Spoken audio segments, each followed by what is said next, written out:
गर्मी में गरीब का चिकन ढाबा। वीरपुर गांव में दयाशंकर नाम का व्यक्ति रहा करता था। दयाशंकर बहुत ज्यादा मेहनती था और उसकी मेहनत को देखकर हर कोई यही कहता कि एक दिन दयाशंकर बड़ा आदमी जरूर बनेगा। समय से उठकर अपने काम पर जाना, समय से काम से घर आना और अपने परिवार का ध्यान रखना दयाशंकर अच्छे से जानता था। दयाशंकर का वीरपुर गांव से बाहर चिकन का ढाबा था, जिसमें दयाशंकर अपने हाथों से चिकन बनाया करता था। सुनिए जी, आप सिर्फ अपने काम पर ध्यान दीजिए। अभी तक हमारे बाड़े से एक मुर्गी गायब है। पिछले महीने 2 मुर्गी गायब थी। ना जाने हमारी मुर्गियां कौन चुरा रहा है।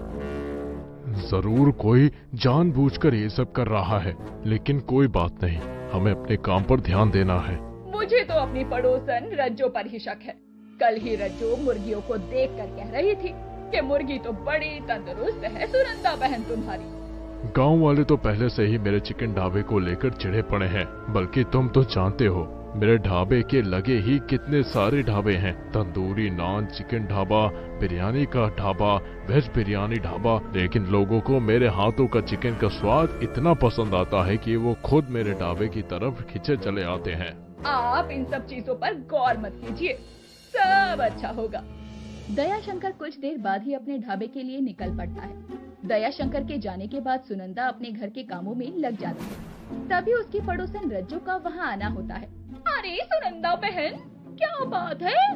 सुबह सुबह चिल्ला रही थी। मैंने तो सुना है कि तुम्हारे बाड़े से मुर्गियाँ चोरी हो गई। अरे हाँ, ना जाने किस अभागन करमजली का काम है।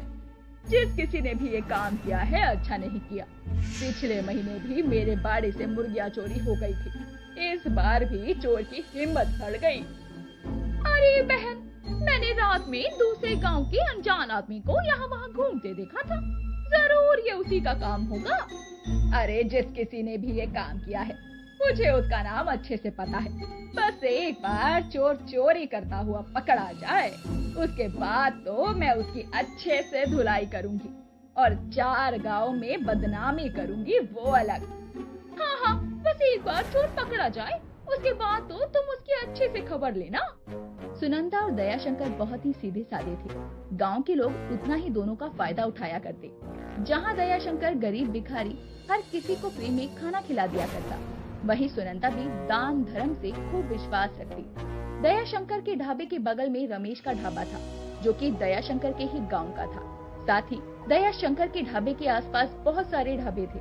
कोई मलाई चिकन का ढाबा था, तो कोई तंदूरी चिकन का ढाबा, तो कोई कढ़ाई चिकन का ढाबा। अरे दयाशंकर, आजकल अच्छी कमाई कर रहा है तू। आखिर ऐसा क्या डालता है अपने इस चिकन में जो लोग तेरे चिकन को खाने के लिए खींचे चले आते हैं? बस प्यार है, ये तो हमारे अपने लोगों का, जो वो मेरे हाथों का खाना खाकर उसे भूला ही नहीं पाते। यहाँ पर जितने भी ढाबे हैं उनमें सबसे अच्छा ढाबा तेरा ही चलता है, बल्कि पप्पू के चिकन के ढाबे में भी लोगों का कम आना जाना है। रमेश दयाशंकर से ये बातें कर ही रहा होता है कि तभी वहाँ पुलिस आती है और दयाशंकर से कई सारे सवाल करने लगती है। अरे दरोगा जी, आप क्या कर रहे हैं? दयाशंकर भाई बड़े ही सीधे साधे और धार्मिक इंसान हैं। वो दारू शराब ऐसी चीज है ना, नहीं बेचते और ना ही अपने ढाबे में किसी को हाथ तक लगाने देते हैं। हाँ दरोगा जी, चाहे तो आप यहाँ पर किसी से भी पूछ सकते हैं। मैं ना तो अपने ढाबे में दारू शराब बेचता हूँ और ना ही किसी को ये सब चीजें अपने ढाबे में लाने देता हूँ। आप चाहे तो दयाशंकर के ढाबे की तलाशी ले सकते हैं। आपको जिस किसी ने भी ये खबर दी है वो बिल्कुल गलत है। कल को तो ऐसे कोई भी मेरे ढाबे में भी कुछ भी रख जाएगा और मुझे बदनाम कर देगा। रमेश और दयाशंकर लगातार दरोगा से बातचीत करते हैं और उन्हें समझाते हैं कि जिस किसी ने भी ऐसी इंफॉर्मेशन दी है वो सरासर गलत है। बेशक दयाशंकर चिकन का ढाबा चलाता हो, लेकिन वो ऐसे काम नहीं करता।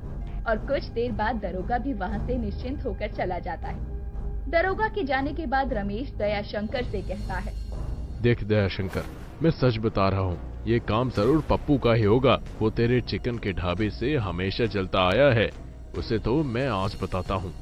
अरे जाने तो रमेश भाई, जिसके भाग्य में जो लिखा है और जितना लिखा है उसे उतना ही मिलता है। दयाशंकर पर हर दिन नई नई मुसीबतें आती रहती थी। अब दयाशंकर देर शाम जब अपना चिकन ढाबा बंद करके घर जाता है तो वो अपनी पत्नी सुनंदा को सारी बातें बताता है। देखिए जी, मैंने आपको पहले ही कहा था कि गांव के कुछ लोग हैं जो आपके ढाबे को देखकर जलते हैं, क्योंकि आप जानते हैं आपका ढाबा ठीक ठाक चल रहा है और ऐसा ही रहा तो हम जल्दी ही एक बड़ा सा ढाबा बना लेंगे जिसमें 40-50 लोग एक साथ बैठकर चिकन खाएंगे। वो सब तो ठीक है, लेकिन ये जो कोई कर रहा है ना, सही नहीं कर रहा है। भगवान सब देख रहा है। हाँ, आप सही कह रहे हैं, भगवान सब देखता है और आज तक हमने किसी का बुरा नहीं किया, तो भगवान भी हमारे साथ कुछ गलत नहीं होने देंगे, मुझे इतना तो विश्वास है। अब अगले दिन दयाशंकर सुबह उठकर पूजा पाठ करके अपने चिकन ढाबे के लिए निकल पड़ता है। लेकिन जैसे ही दयाशंकर अपनी दुकान पर पहुंचता है तो वो देखता है इन लोगों के साथ एक बुलडोजर उसकी दुकान के पास खड़ा है। अरे दयाशंकर, अच्छा हुआ जो तू आ गया, मैं तो तुझे ही फोन करने वाला था। देख, ये लोग हमारे ढाबे को गिराने के लिए खड़े हैं। इनका कहना है कि हम अपने ढाबे की गंदगी रोड पर फेंकते हैं। ये जितना भी कूड़ा आप देख रहे हैं, यहाँ की सफाई करने वाले लोग इसे यहाँ इकट्ठा कर जाते हैं। हम तो इन्हें खुद से ही फेंकते हैं। आपको कोई गलतफहमी हुई है। हाँ बिल्कुल, सुना आपने, ये कूड़ा हम लोगों का नहीं है। हम लोग अपना किया हुआ कूड़ा कचरा खुद फेंक कर आते हैं। अब रमेश दयाशंकर दोनों ही एमसीडी वालों से काफी देर तक बहस करते हैं और नतीजा ये होता है कि वहाँ जितने भी ढाबे होते हैं उनका एमसीडी वाले चालान काटते हैं और उन्हें हिदायत देकर चले जाते हैं। अरे बाप रे, ये एक अलग ही मुसीबत थी। अगर आज हम इन एमसीडी वालों से नहीं लड़ते तो ये हमारी दुकान तोड़कर चले जाते। बताओ, ये कूड़ा कचरा किसी और ने फैलाया और नाम हमारा लगा दिया। सच में रमेश भाई, ये तो रोज रोज की किचकिच से परेशान हो चुका हूँ मैं। अब सोच रहा हूँ कि यहाँ से अपनी दुकान हटाकर कहीं दूर जाकर दुकान लगा लूँ। क्यों दुकान बढ़ाने की सोच रहे हो दयाशंकर भाई? अगर ऐसा है तो मैं अभी कुछ समय के लिए शहर जाता हूँ, क्योंकि मेरे इस ढाबे में कुछ खास कमाई नहीं हो रही है। अगर कोई खरीदार हो तो बता देना। खरीदारी की बात कर ही रहे हो तो बस ये समझ लो कि मैंने ये ढाबा आपसे ले लिया है, क्योंकि मैं अपनी दुकान को बढ़ाना चाहता हूँ और मेरे चिकन के ढाबे के बगल में आपका ही वेज बिरयानी का ढाबा है, वो मेरी दुकान के आगे आ रहा है। अब मैं इसे लेकर अपने ढाबे को बढ़ा सकता हूँ। अरे दयाशंकर, जैसा तुझे ठीक लगे। मेरा काम तो था बस पैसे लेना। मुझे अब ये ढाबा चलाने का बिल्कुल भी मन नहीं है। उस पूरे एरिया में जितने भी ढाबे थे उनमें से दयाशंकर का ढाबा ही सबसे अच्छा चल रहा था। धीरे धीरे समय बीत रहा था और दयाशंकर अपनी पूरी तरक्की पर था।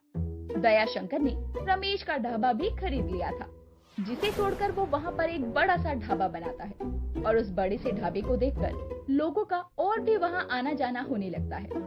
अब वहाँ पर जो 2-4 छोटे मोटे ढाबे थे उन्हें भी लोग बेच देते हैं और खरीदार होता है दयाशंकर। अजीब, भगवान के घर देर है और देर नहीं। देखिए, कुछ समय पहले तक तो हमारी एक वक्त की रोटी की भी आफत थी, लेकिन आपकी मेहनत और लगन ने हमें कहां से कहां पहुंचा दिया। इसीलिए तो कहते हैं, ईमानदारी और पूरी मेहनत के साथ हमें काम करना चाहिए। फल तो खुद भगवान दे ही देता है। जी बिल्कुल ठीक कह रहे हैं आप। मुझे बहुत खुशी है कि वीरपुर गांव में दयाशंकर की पत्नी हूँ मैं, जिनके अब कई सारे चिकन के ढाबे चलते हैं, वो भी अलग अलग तरह के चिकन के। क्यों, सही कहा ना मैंने? बिल्कुल सही कह रही हो भाग्यवान। अगर तुमने मुझे सपोर्ट नहीं किया होता तो शायद मैं यहाँ तक नहीं पहुँचता।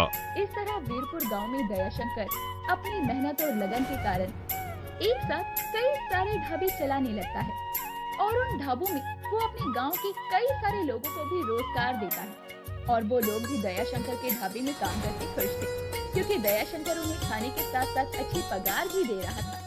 भले ही उस पर लाख मुसीबतें आती रहती हैं, लेकिन दयाशंकर ने सभी मुसीबतों का डट कर सामना किया और गर्मी में अपने चिकन के ढाबे को खूब चलाया।